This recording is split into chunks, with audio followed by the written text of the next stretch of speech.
Kokrajhar press ক্লাবৰ জৰিয়তে আমি অসম সান্তালী সাহিত্য সভায় এক বিবৃতি আয়োজন কৰিব বিচাৰিছোঁ। আজি যোৱাকালি 29 আগষ্ট 2024 তাৰিখত আমাৰ অসমৰ বিধানসভাৰ অধিৱেশনত আমাৰ অসমৰ মাননীয় ডক্টৰ হিমন্ত বিশ্ব শৰ্মা দেৱে যি সাঁওতালী ভাষাক লৈ ঘোষণা কৰিছে, ইয়াত দেখা গ'ল অসম সাঁওতালী সাহিত্য সভাই ইয়াত দেখিছে যে যি ভাষা প্ৰাথমিক বিদ্যালয়ত আৰু প্ৰাথমিক বিদ্যালয়ত ছাত্ৰ ছাত্ৰীৰ পাঠদানৰ সম্পৰ্কে আমাৰ সাঁওতালী ভাষাৰ মাধ্যমেৰে শিক্ষা প্ৰদান কৰিব আৰু সেই সাঁওতালী মাধ্যমৰ পাঠদানৰ যিটো মাধ্যম, এইটো আমি অসম সাঁওতালী সাহিত্য সভাই আদৰণি জনাইছোঁ। কিন্তু ইয়াত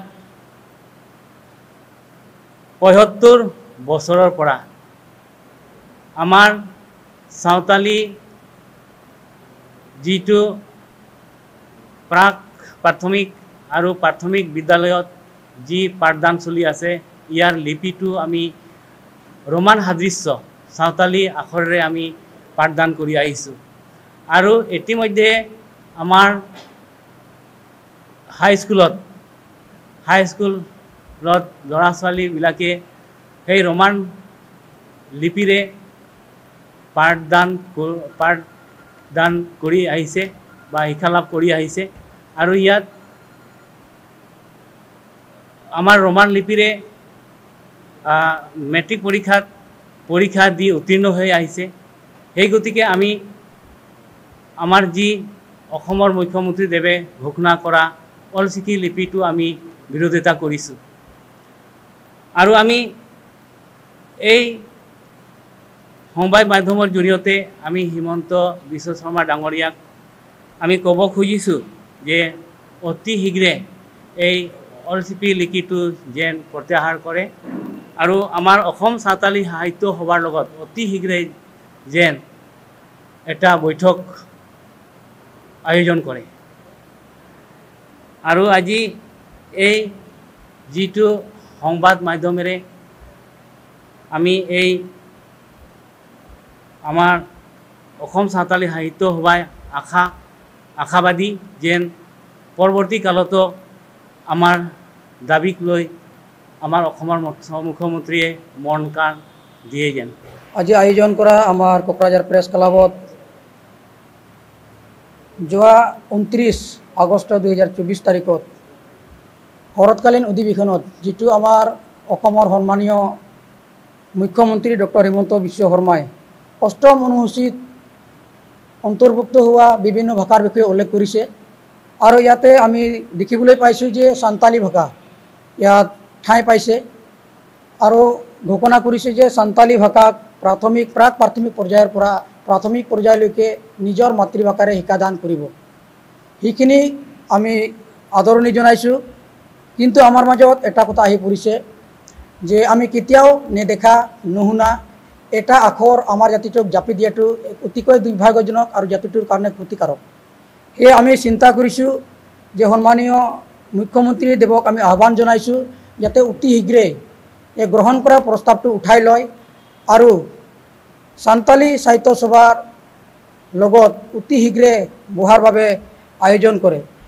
বিগত 10 বৰ্ষৰ পৰা বৰ্তমানলৈকে প্ৰাথমিক পৰ্যায় আৰু উচ্চ প্ৰাথমিক পৰ্যায়লৈকে ছাত্ৰ ছাত্ৰীসকলে সাঁওতালী অৰ্থাৎ ৰোমান সাদৃশ্য আখৰেৰে শিক্ষা গ্ৰহণ কৰি আহিছে আৰু বৰ্তমানলৈকে আমাৰ উচ্চ মাধ্যমিক বিদ্যালয়ত নৱম আৰু দশম শ্ৰেণীৰ ছাত্ৰ ছাত্ৰীসকলৰ বাবে অসম চৰকাৰে সাঁওতালী তথা ৰোমান সাদৃশ আখৰেৰে পাঠ্যপুথিসমূহ বৰ্তমানলৈকে যোগান ধৰি আহিছে।